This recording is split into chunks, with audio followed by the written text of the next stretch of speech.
सारा, तुमने समन को कॉल की थी? हाँ, मैंने उससे कॉल की थी। नंबर तुमने किससे लिया है?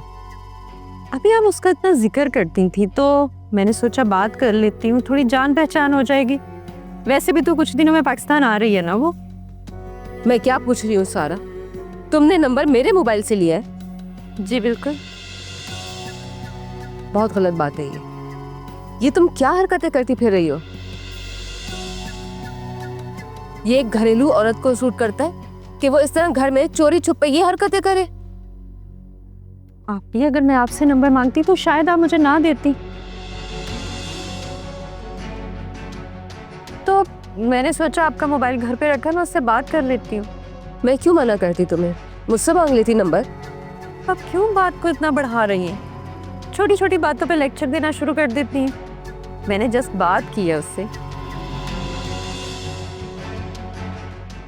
और तुमने बात की भी उससे तो क्या की?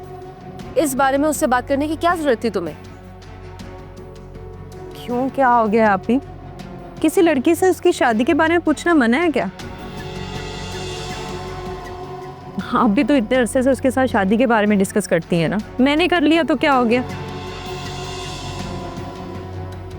तो यहाँ पर भी तो यही बातें होंगी ना समन से। बल्कि मैं तो खुश हूँ कि आप उसकी शादी के बारे में इतना सीरियस होकर सोच रही हैं। तुम्हें चैन क्यों नहीं है सारा? क्यों उस मासूम का दिल बदजन कर रही हो तुम और जली कटी बातें कर रही हो उससे? एक तो मुझे ऐसा लगता है कि आपकी नंद भी मेरे बारे में कोई बदगुमानी रखती है। मैंने उससे कोई ऐसी वैसी बात नहीं की जिससे उसकी अना को ठेस पहुंचे।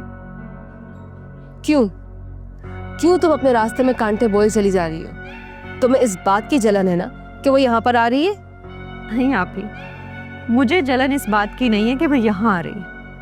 मुझे शक इस बात पे है आपका उसे यहाँ बुलाने का मकसद एक घर उजाड़ना। अब बदगुमानी तुम्हारे दिल में है तो मैं... काश ऐसा ना होता और मुराद को आपकी हकीकत का पता चल जाता। तो फिर सुन लो, तुम्हारा घर सिर्फ मेरी वजह से बचा हुआ है। झूठ बोल रही हैं आप। आपने कोई कसर नहीं छोड़ी मेरा घर बर्बाद करने में। सारा, तुम्हारी ये जो सोच है ना, तुम कभी खुश नहीं रह पाओगी इस तरह। जानती हूँ मैं, आप सिर्फ मुझे बद्दुआएं देंगी। नहीं, मैं सबके लिए दुआएं करती हूँ। तुम बड़ों की इज्जत करना सीखो, बदगुमान होना छोड़ दो।